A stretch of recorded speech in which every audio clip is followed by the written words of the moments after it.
Firstly, the foreign delegates are in Sri Lanka from our neighbor, the historical brother India and Bangladesh, and all other delegates with us. Also Mr. Mahotra, whom I have spoken once or twice by Zoom on the relevant subjects, and I was Minister of Education. The ministry officials of NITA and other officials of the conference, our former secretary, and Mr. Kamal Goda, our good friend, who is the driving force behind this summit, who continues to drive the early childhood education events and new ideas into the working arrangements across the country. Dear friends, it is an important moment that you all are with us, or we are with you. Both ways it's important. Exchange of ideas, exchange of development, exchange of achievements in relation to education is the most valuable wealth we can give our society and population. Societies can progress only on the basis of the strength and the wealth that they achieve through education. Therefore, this event in Sri Lanka, which we are coming to a closure today, as a minister who was associated with you all earlier, I am very happy that we had the chance of holding the conference here. Mr. Mahatra talked about the long queues that are seen visibly across the country and across our electronic media, taking the message even abroad. But your friends who have come with their own eyes, you see how lovely Sri Lanka is. Difficult times engulf us all, but difficult times have to be overcome. The strength of the people and the compassion people have to others, which India and Sri Lanka, Bangladesh, all have committed historically for centuries and centuries. That is our achievement. That is our achievement that we have given to the world. India, there is Sri Lanka and Bangladesh, and all of us in this region have approached life in a different manner, always committing and taking the cause through our compassion to others. The sacrifices we have made is immense. I would like to just mention two or three key areas. In early childhood education, there was a contribution, steps taken by our last budget, which gave an allocation for early childhood education in Sri Lanka to all registered early childhood centers. The allowances of some of them who were very meager were raised by the state allocation. As the subject in our country differs, except for the national policy, early childhood education has been for a long time in the trusted management of the private sector.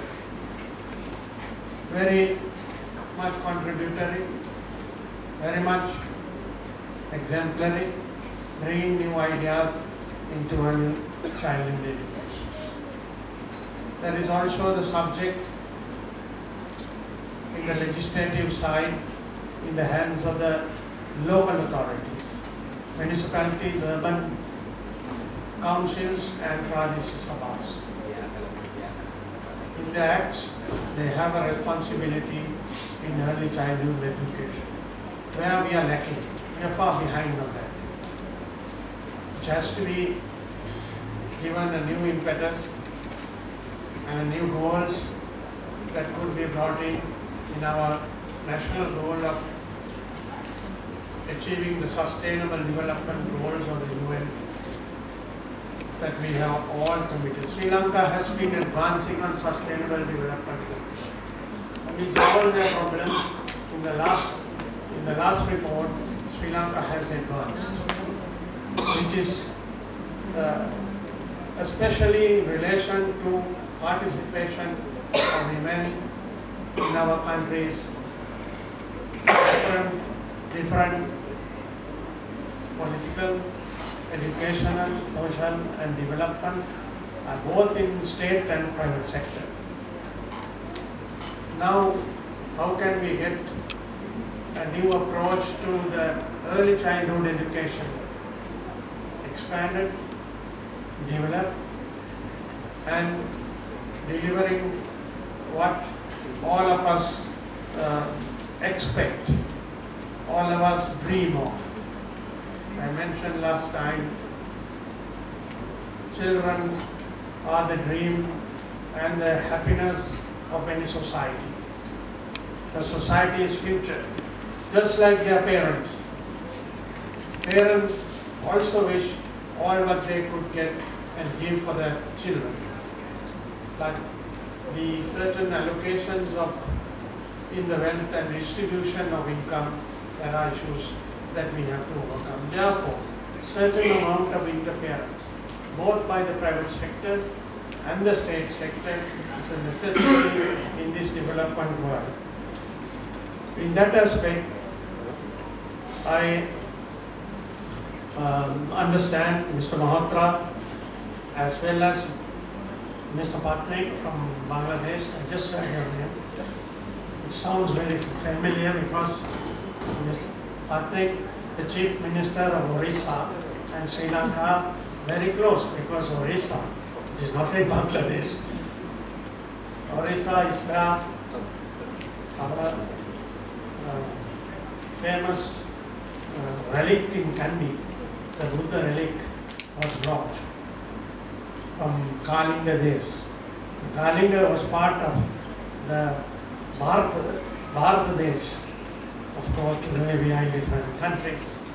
But Kalinga, from Kalinga, through Orissa came the truth relic, which is worship for the centuries and centuries in our country. And the annual pageant draws thousands of people, not only from India, from other countries to watch this. So our relationship to your countries, to your culture, to your work is very essential because it's held in trust. It's held in confidence. And it is an area where Sri Lankan people would like always to follow with devotion in many aspects. Therefore, in early childhood education, this summit, as well as the programs that have been conducted by exchanging various experiences, various achievements in your countries and in your institutions, is a large contributory factor to our education of the early childhood. And I hope our institution, Mr. Kamalagodan, will take the initiative further, as mentioned with the state institutions, to see how we could get to the 5-year plan, as mentioned by Mrs. Jayasinha, how we could enhance into the areas that have been earmarked, planned, but not achieved yet. So, secondly, I was told that people were little, all foreigners were coming, were a little disturbed whether Sri Lanka had a difficult time at this time. Of course, we are having difficult times. We had, all of us had a difficult time. We went through COVID, unprecedented world setback. It set back not only human life took hundreds of thousands of human lives, and it took also economies backward. Uphill task to all our countries has been the main reason of our return to normalcy. Pre-COVID world has gone. A new post-COVID world has to be built. Therefore, lifestyles have to change. But our achievements in education, achievements in various areas, in applying educational knowledge has to keep going. Because knowledge creates, it develops, and multiplies. It helps societies to advance. So the post-COVID era is different. We have to adapt to the new norms and new standards as well as new expectations. One, I would say, are the setbacks in economic and social issues. Bangladesh has been to our help, which I want to mention at this moment. Sri Lanka has been given all the possible assistance in monetary and financial areas by Bangladesh and the Prime Minister and the government. India has been helping us in the crisis of COVID. After COVID, in the present crisis, in many aspects, the Indian support and assistance has given Sri Lanka economy a lot of strength and confidence to plan and come out of this crisis that we are facing today. To be realistic, it is a crisis that each country has in different forms. Each country is going through different forms of problems because of the post-COVID situation across the world. It is not the same as before. The banking sectors, the IT sectors, the transportation sectors, international trade, and human capital development and possibilities of traveling, all are facing different challenges. I hope all these aspects will also be considered by the institutional heads who are here. There are institutional heads and Sri Lankan institutional heads who are participating. Will also contribute the experiences that we are going through, and I don't want to take much time, and very much appreciative for giving me the chance of coming and joining you on, Mr. Gunawardne, Mr. Mahotwar, as you mentioned a few months ago, that you planned to come in June, but we did not plan to have queues for you in June. But Sri Lanka still remains a beautiful land that all of our you all will come once again, as mentioned, in 2023 with great achievements. And Sri Lanka's achievement contribution into the child education sector. I, as Minister of Local Government, I was just mentioning to Mr. Mahotwar, will guide as many of the local government institutions to abide by and to join in these efforts of early childhood, for the development in education across the country. I wish you all success and come again to Sri Lanka. I would say namaste. Salam alaikum.